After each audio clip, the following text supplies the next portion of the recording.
Uma vez criado o login, você usa o seu login. Vou usar aqui o login que eu escolhi aqui. Clicar em login depois que eu digito a senha. E essa é a nossa tela inicial, né? Aqui a gente traz algumas informações sobre o grupo de pesquisa. A gente pode tentar aqui aumentar um pouco a fonte, né?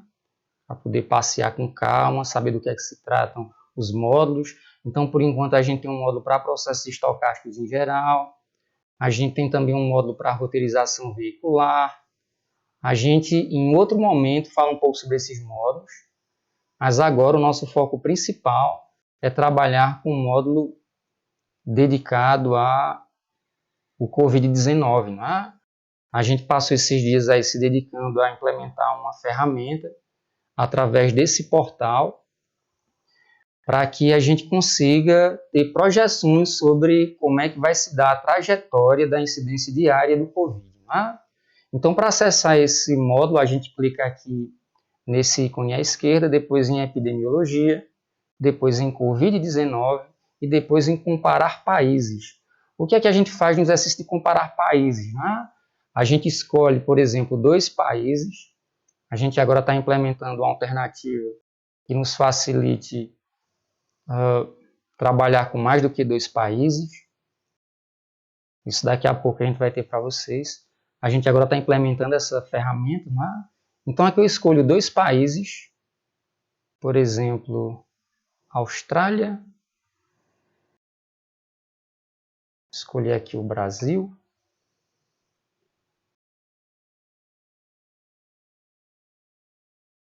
Depois eu clico aqui em Submit, né, para poder submeter. E aí por baixo a gente constrói modelos estatísticos que geram esses resultados aqui para a gente. A gente tem o resultado da Austrália, a gente tem o resultado do Brasil. E aqui no celular a gente pode ampliar a imagem e ver, por exemplo, que a série da Austrália começou no dia 26 de janeiro e seguiu até o dia 7 de abril, né? Então a gente tem dados atualizados até 7 de abril. Essa simulação ela é realizada diariamente, né? Os dados eles são fornecidos pela Universidade Johns Hopkins dos Estados Unidos. Então, à medida que eles vão atualizando os dados, a gente consegue também atualizar os modelos e as previsões. No gráfico à esquerda, a gente tem a projeção real da série de incidência diária, né? Então, por exemplo, ocorreu aqui em torno de 23 de março, lá na Austrália, um dos picos, que foi ali em torno de 499 casos naquele dia, né? Enquanto que, do lado direito dessa figura, a gente tem a projeção realizada em linha azul, a partir do modelo que a gente constrói, que é baseado numa distribuição de probabilidades conhecida como beta não central.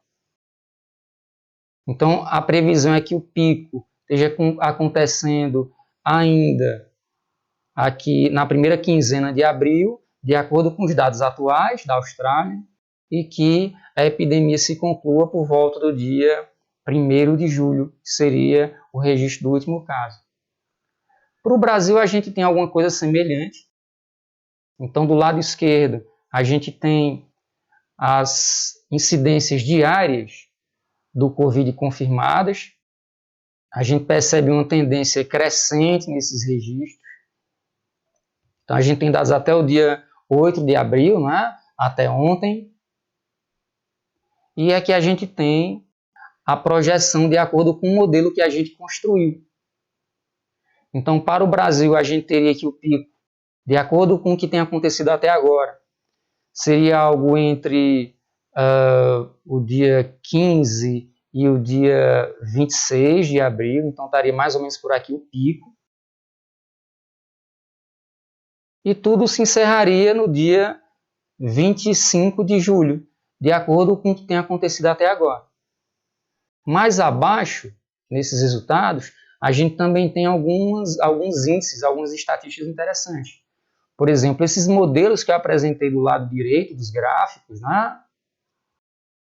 eles foram construídos para a Austrália envolvendo uma amostra de tamanho 70, ou seja, a gente tinha uma série temporal de 70 observações para a Austrália e fez uso dessas 70 observações para conseguir fazer as projeções dela. Já para o Brasil, a gente teve 41 observações. Por quê? Porque no Brasil essa série começou a ser registrada de fato. O primeiro caso no Brasil aconteceu por volta do dia 26 de janeiro. Né? Então, nosso horizonte de tempo aqui no Brasil é bem menor do que na Austrália. Na Austrália começou antes essa epidemia a se proliferar, ou vírus, né, a se proliferar. Nessa segunda linha, a gente informa a incidência acumulada para essa série de treinamento. Ou seja, nos 70 primeiros dias de registro do Covid na Austrália, a gente teve cerca de 5.550 casos, né? Enquanto que no Brasil, envolvendo 41 dias, a gente teve cerca de 12.160 casos. Quer dizer, no Brasil, a projeção realmente é mais preocupante do que na Austrália.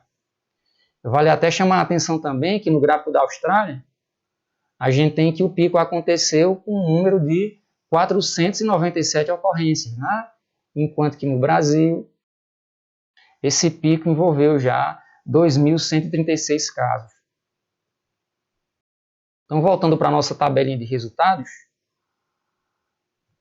a gente tem em seguida que a gente prevê, considerando tudo o que vem acontecendo até agora, e vale abrir um parênteses aqui para destacar, não é? O Brasil vivenciou aquele primeiro estágio de combate ao coronavírus em que todo mundo ficou ciente de que era importante estar em casa e tudo mais.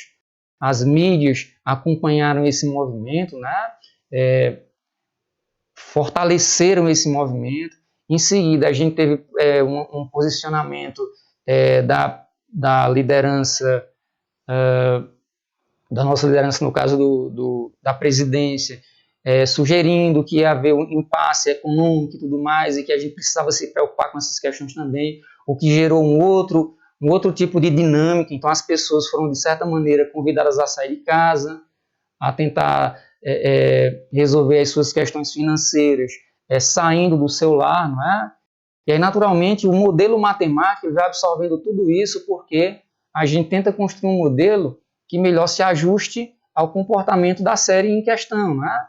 Então, se a gente continuar com esses picos aumentando, nosso modelo ele vai acompanhar esses picos e as previsões em relação à quantidade de pessoas acometidas e o tempo que a gente vai precisar para conseguir recuperar o problema vão sendo também ajustados. Então, o modelo ele termina absorvendo essa dinâmica política e econômica e social que a gente está vivenciando no país agora. Então, seguindo com isso, de acordo com as projeções atuais, a gente espera que no Brasil aconteçam cerca de 71.231 casos do Covid-19. Aqui a gente tem em seguida alguns parâmetros do modelo matemático que a gente usa e depois a gente destaca aqui a data de início, a data de pico prevista e a data de final de registro também prevista. Então, enquanto que na Austrália o pico aconteceria entre o dia 8 e o dia 9 de abril, ou seja, entre ontem e hoje, de acordo com a nossa estratégia aqui, o nosso formato, para o Brasil esse pico aconteceria mais ou menos no dia 19 de abril. Enquanto que na Austrália a gente teria o fim de registro no dia 2 de julho, no Brasil a gente teria o fim de registros no dia 27 de julho, né, com a configuração atual. Aqui a gente tem uma medida do erro médio cometido pelo modelo, né, para mais ou para menos. A gente tem essas medidas aí, não é? Então, para a Austrália, a gente teve mais facilidade de construir o modelo do que para o Brasil. Por quê? Porque na Austrália, a gente tem um comportamento da série menos volátil do que para o Brasil, né? Então, o modelo teve mais facilidade de absorver as informações da Austrália do que para o Brasil. E aqui eu concluo como utilizar essa ferramenta envolvendo o estudo do Covid para a gente ver como é que as políticas em âmbito nacional estão exercendo influência sobre a dinâmica do Covid.